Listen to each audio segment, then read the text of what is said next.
My grandmother and my mother were both put on thyroid medication. I'm not sure it helped them one iota because it really wasn't supporting the thyroid gland itself. It was just kind of substituting.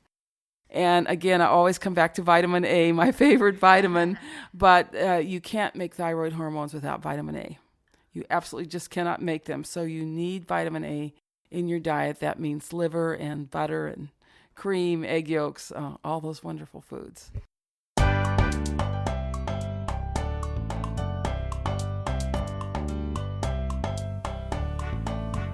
Welcome to the Wise Traditions Podcast, sponsored by the Weston A Foundation for Wise Traditions in Food, Farming, and the Healing Arts. We are your source for scientific knowledge and traditional wisdom to help you achieve optimal health. I'm your host, Hilda Labrada-Gore. This is episode 124, and it is a bonus episode. I love doing these because we break all the rules, so to speak. I get to do the announcer's job, and we get right into the content without too much delay. This bonus episode is all about hormone health, based on articles in our latest Wise Traditions journal. This is critical information because our hormones are an axis. The hypothalamus, pituitary, and adrenal glands, they function like traffic controllers of our body functions. We need them to be alert and not sleeping on the job so that our body does what it's supposed to. And good nutrition is what gives them the fuel to do just that. That's just a small snapshot of what Fallon Morell, the head of the foundation, is going to cover in today's bonus episode. You're going to get so much out of it. And I just want to pause for a moment to remind you that this is March Membership Madness for the foundation. You can join for only $30. That's for the whole year. And that's $10 off the regular membership fee. When you join, you get 4 quarterly journals, so kind of what we're going to talk about today, but in depth, you'll get all the info, the shopping guide, which rates all kinds of foods, good, better, best, and what you can find both in your supermarket, your farmer's market, and online. And also you get to be a part of a private members-only Facebook group where you can share information, resources, videos, all kinds of helps for your wellness journey. So go ahead, go to westonaprice.org and click on the Member Yet button. You'll be so glad you joined. Welcome to Wise Traditions, Sally. Thank you, Hilda. It's great to be back. We're going to talk about the latest journal from the winter 2018, and I think the focus was hormone health. Is that right? Yes, we took some of the talks from the conference. The theme of our conference was hormone health. We had some fantastic speakers, so we took some of their talks and put them into the journal. So those who couldn't go to the conference can get the benefit from the journal. Absolutely. And let me just insert here that all members get the journal quarterly. So that's correct. Our journal goes out to members quarterly, and we take a lot of pride in the journal because we try to bring in both the health professional and the layman. So the first part of the journal is a little bit technical, scientific articles, and then the back part of the journal is much more practical, cooking and all kinds of practical tips and easier articles for sure. And I would just say, if you love this show, but you're like, oh, I would have liked to have heard more from that person or about that article, well, get the journal, become a member, and then you're supporting the work of the foundation, which includes research and education and activism. But so let's get to it. Let's give the highlights to people so they might find out more about it. And let's begin actually with your column called Caustic Commentary.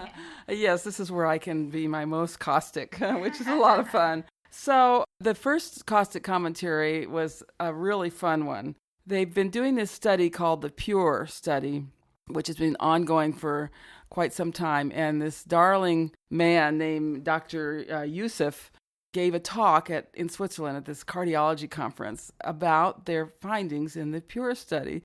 And he said, we didn't find that it was helpful to limit fats. We didn't find that saturated fats were bad in any way. We didn't find that it did any good to eat vegetables. So that was a kind of a shock.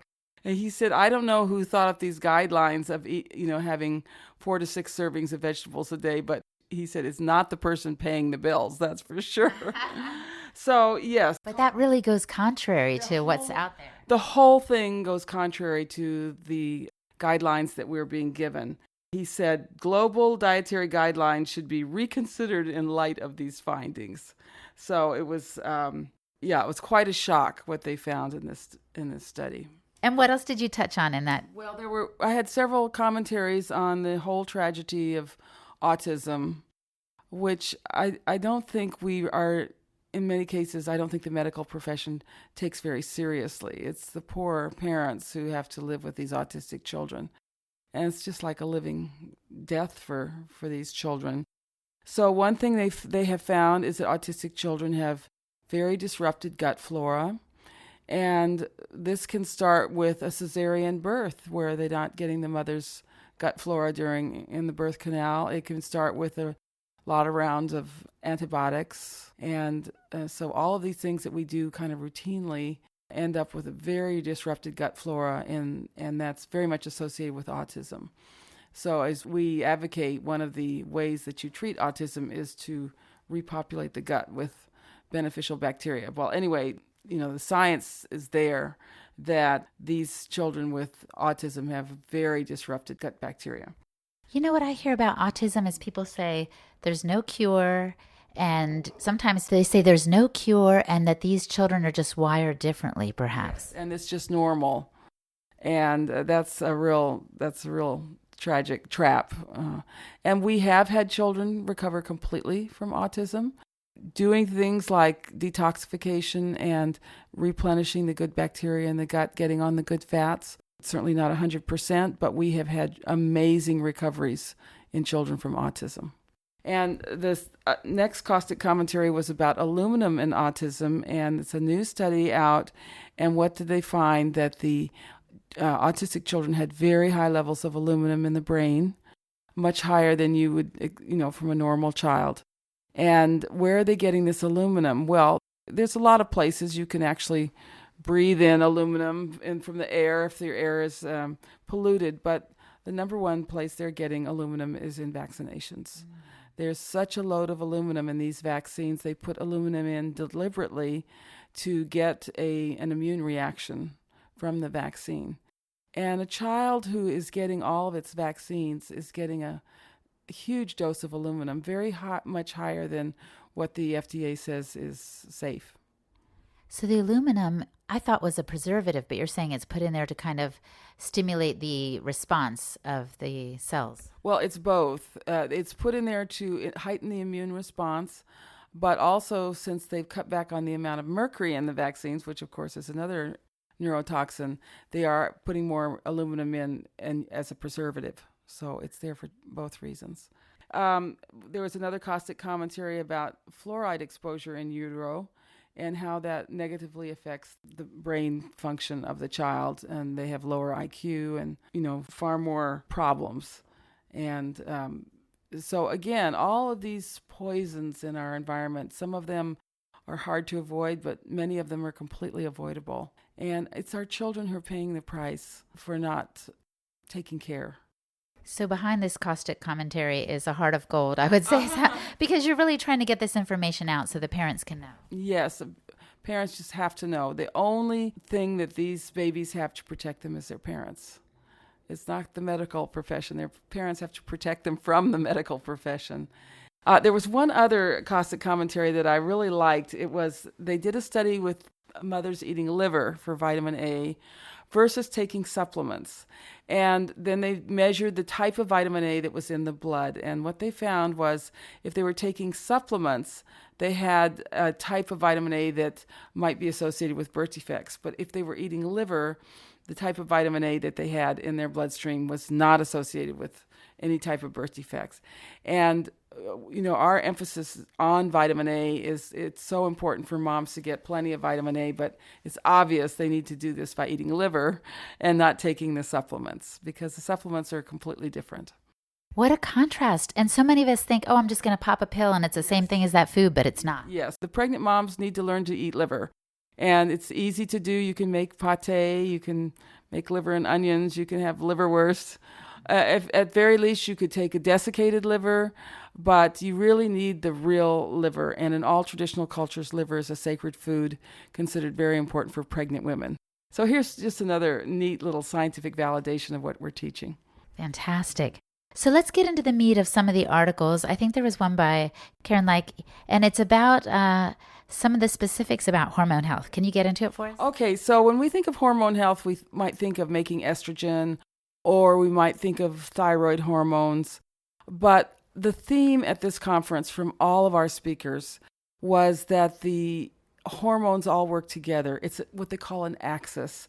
So the main axis is the hypothalamus, the pituitary, and the adrenal glands. Even before you think of your thyroid function, you need to address the hormones produced by these three glands. And like your thyroid gland, they need to be supported by good nutrition, good fats, plenty of vitamin A. And what I really liked about this article was she was showing how hormone production in our bodies goes everywhere from the sex hormones so that we can reproduce and make new people. So the most basic physical reason for having hormones. And then they also regulate our body temperature, and they regulate our moods, and they regulate our metabolism. But going sort of up the line, you get to the pineal gland, which regulates our relationship with the outside world, and even you might say with a spiritual world. So hormones do everything from help us have healthy babies to make us part of the cosmos, so to speak. I just thought it was a lovely article, the way she'd put it all together. Yeah, that's neat. I didn't realize they were in charge of so much. Yeah. So, and then, of course, the big focus for so many people is the thyroid gland. So we did a reprint of a wonderful, wonderful workshop by Rhonda Nelson. She was so popular. And again, she's talking about thyroid function and all the things that can adversely affect the thyroid function. But again, she sees the thyroid gland as part of this axis, this pituitary, hypothalamus, adrenal axis. And if you have worn out adrenal glands from a lot of stress, too much sugar, too much coffee, that will definitely affect your thyroid gland. And before you try to fix the thyroid gland, you have to go back and give yourself adrenal support. And what does the thyroid regulate?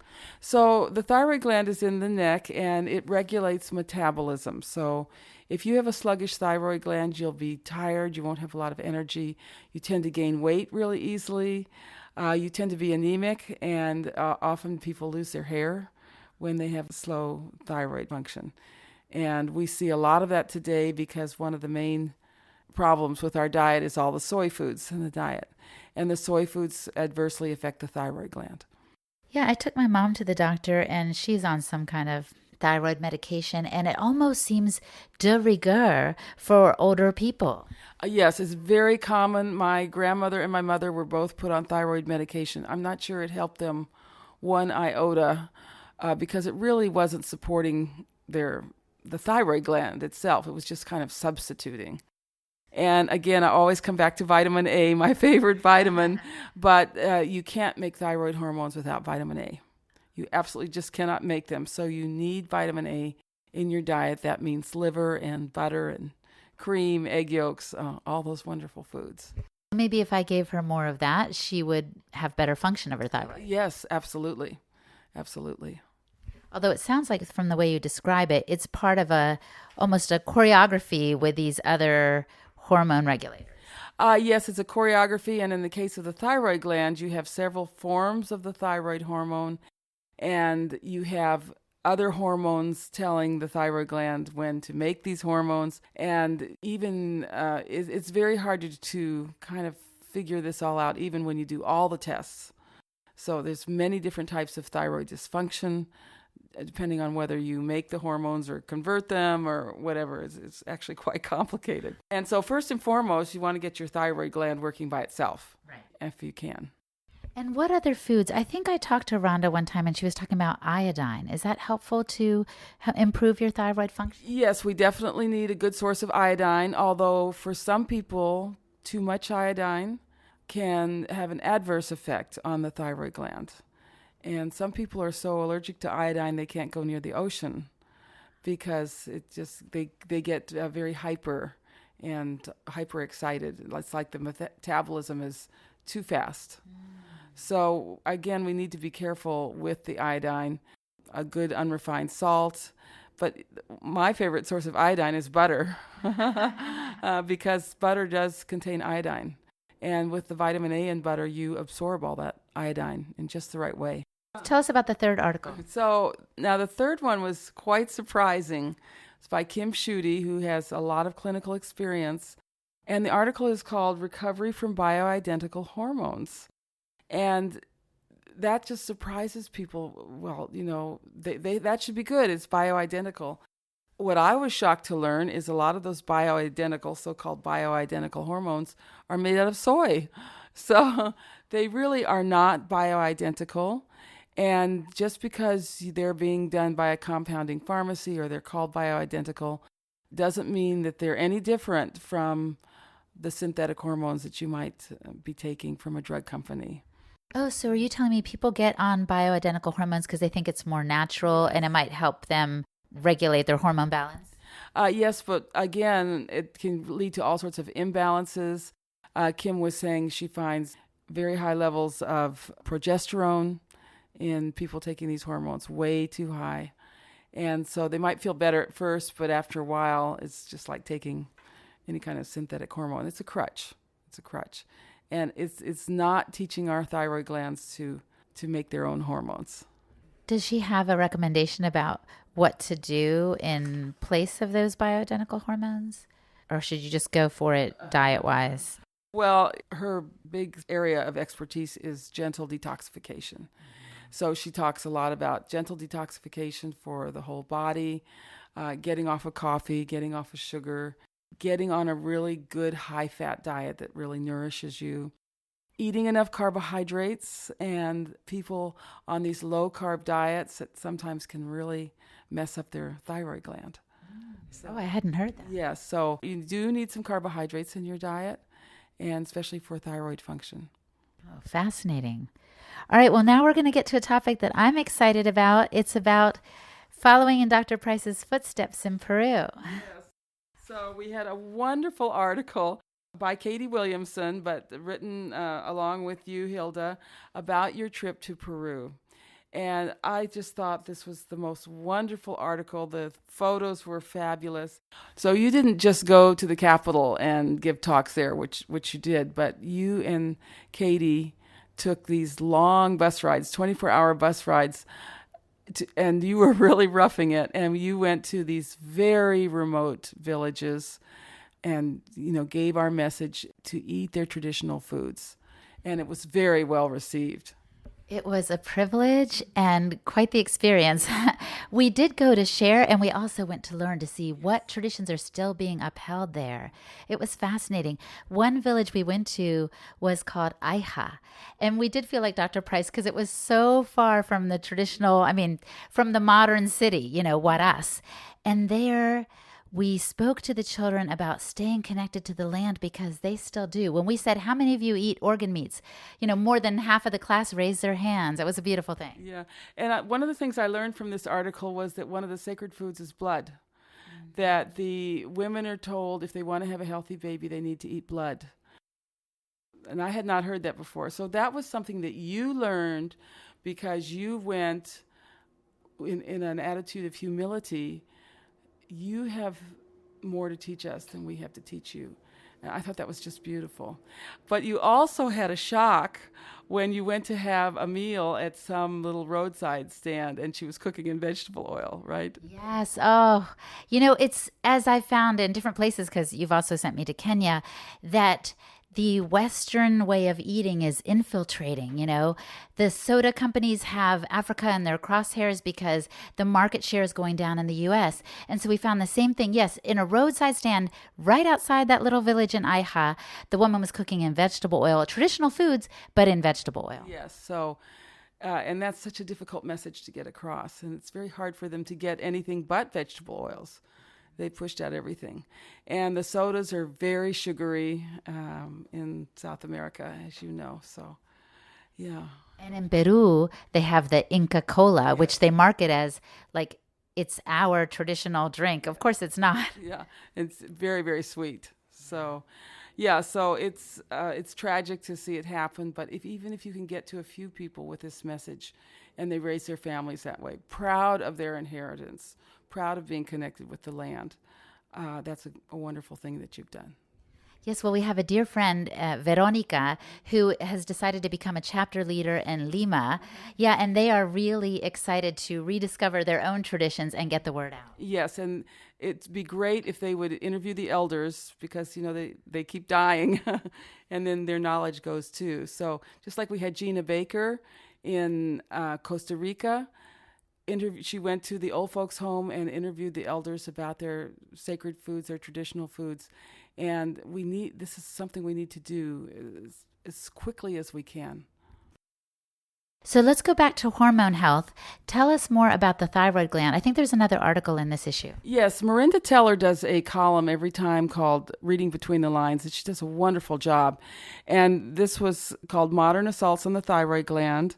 And she, of course, hones in on soy, and soy is such a thyroid depressant, so we really need to be careful about soy. She talks about diets that are too low in fat or too low in carbs. So again, we need that nice balance with the way we eat, which I think is good news for all of us. It's the way we want to eat. She also talks about fluoride. Now, fluoride is, of course, this chemical that's put in our water. It's supposed to prevent tooth decay, which it doesn't, but what fluoride does is displace iodine in the thyroid gland. So it's very depressing of thyroid activity. Another one is bromide, which is used in leather treatment. So if you're in a new car, you're breathing in a lot of bromide. They use bromide in bread conditioners. So the bromide and the fluoride will and chlorine also that they use in the water. So all of these things, industrial chemicals basically, will displace iodine in the thyroid gland. Well, I want to back up for a moment because you were talking about soy. Now, soy for some time in the U.S. has been touted as heart healthy and good for us. Yes. What's going on with that? So we submitted a petition in 2008, a long time ago, like 10 years ago, for the FDA to rescind the heart health claim. In other words, there's foods that say this is healthy for your heart because it has soy protein in it. Well, it just languished, of course. The FDA didn't pay any attention. And then we did hire an attorney. Very generous donor or member gave us a donation to hire an attorney. And we went after them. We took them to court. And they said, oh, well, give us a year. So we had to wait another year. But they came out and said, we think this should be rescinded. So it's a great victory for us. We just finished the comment period where we all said, yes, it should be rescinded. But now they have turned around and said that they are going to allow what they call a qualified health claim for soybean oil. So in the same lawsuit with the same judge, we are going to the judge and saying, you cannot give a qualified health claim to something that's known to be toxic. So we hope to stop that one as well. So we're kind of stopping the soy in its tracks. Years ago, we stopped a cancer claim for soy. The Weston A Foundation did that. And they eventually just withdrew their petition because we showed that soy could cause cancer. So now, how will this affect soy in formulas? I feel like baby formulas often have soy. Oh, yes. So I don't think it's going to change the baby formula. I will say one piece of good news. When we started on this campaign against soy, 25% of all baby formula was soy-based. And that has been cut in half. So it's now down to about 12%. So people have learned, how dangerous this is.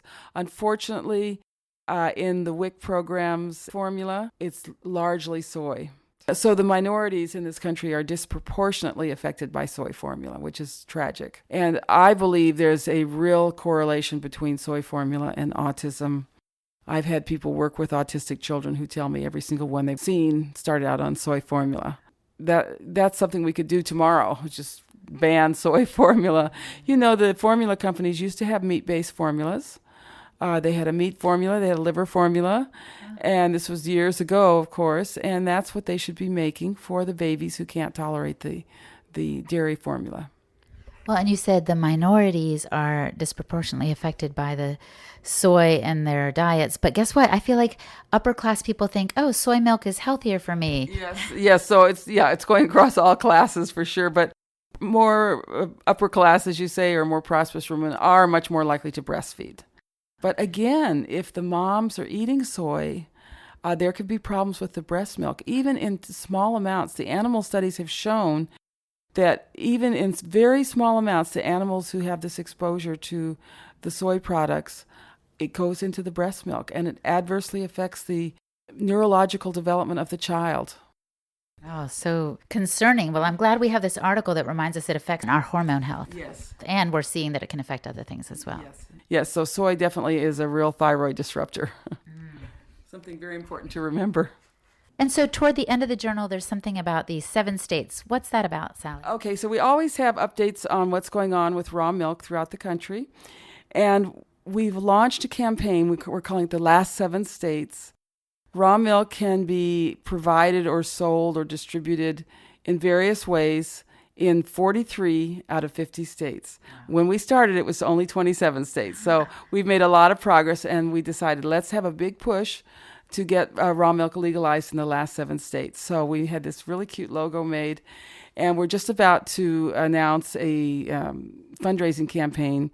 This year, we're going to focus on Louisiana and New Jersey, and we've got a good chance of passing raw milk bills in these 2 states. That is so exciting. We've come so far. It's almost all 50. What will the funds that you raise go to support in this last 7 states campaign? They go to support a lobbyist. So you have to have somebody on the ground there going to see all of the representatives stating our case. It's fine to have volunteers, and we often do bring volunteers in to do this, but you need somebody on the ground day after day that these people know. So we're guiding, we have a bill in each state that we're guiding to the floor, and then the funds that we're raising will support the lobbyist. And then the lobbyist will tell us, now you send out the action alert, now your people need to make phone calls, and then we get the volunteers involved. Now, what are some of the obstacles in these last 7 states? Well, it's always the dairy industry, the industry as a whole, the conventional agriculture. I think a lot of the opposition actually comes from the pharmaceutical companies, because people doing raw milk, they're raising cows naturally on pasture. They're not using antibiotics. They're not giving a lot of chemicals to the cows. So there's nothing in it for the pharmaceutical industry. Plus, raw milk makes children so healthy that they don't need a lot of drugs as they're growing up. It threatens their bottom line. It just definitely threatens the bottom line. Unfortunately, in this country, we have created an industry out of sick children. And the simple things that parents can do to make sure their children are healthy, like give them raw milk, give them cod liver oil, don't vaccinate them, these become almost like crimes, because you do get very beautiful, healthy children when you do these things, and that there's no money in it for the medical industrial complex. That being the case, how is it that we've succeeded to have raw milk legalized in more states? Yes, it's just been a huge activist push, tremendous demand, which in many cases, just for example, in Pennsylvania, when we started, I think there were about 20 or 30 raw milk permits in Pennsylvania. And because of the demand, more and more farmers just got their permits. In California, where raw milk is legal to be sold in stores, but in the 80s, it had pretty much disappeared from the stores because they were harassing the farmers who were doing raw milk, even though it was legal. And we've been able to cut back on that harassment. I think there's about 5 dairies doing raw milk now in California. So in many cases, we've just forced the health departments to back off and sort of shame them into backing off. Then, for example, in Maryland, we were able to get permits to sell raw milk as pet food. That had always been legal, but nobody had ever gotten a permit. So just each state we've handled differently. Well, I can't wait for us all to have one big party, splashing raw milk all around and enjoying it with one another. Yes, we're definitely planning when we get all 7 states, we will have a huge party, a raw milk victory party. And then we're going to turn around, and there's this few states that really need to be liberalized. Wisconsin is one we need to work on. So we haven't finished even when we get the 7 states. Got it. Well, thank you so much for this highlight episode. I think people will really benefit from this information. And again, you guys, if you want to dive deep, become a member, support the work of the foundation, and you'll get the quarterly journal that you can read thoroughly at your leisure. So thanks again, Sally. Thank you, Hilda. Thanks for listening today. We have all kinds of resources to support you on your health journey. On the Weston A. Price Foundation website, you'll find podcasts like this one, blogs, articles, and brochures related to just about any health topic you can imagine. You can also find a local chapter to help you discover sources of real organic food in your area. And you can become a member to support the Foundation's mission of education, research, and activism. Remember that it's only $30 for the month of March, so go to westonaprice.org and click on the Member Yet button. And thank you. The Wise Traditions podcast, by the way, is available wherever you get your podcasts. Wise Traditions is a project of the Weston A. Price Foundation for wise traditions in food, farming, and the healing arts. The content on this podcast is provided for informational purposes only, and it is not intended to substitute for the advice provided by your doctor or your healthcare professional. It is not intended to be, nor does it constitute healthcare or medical advice.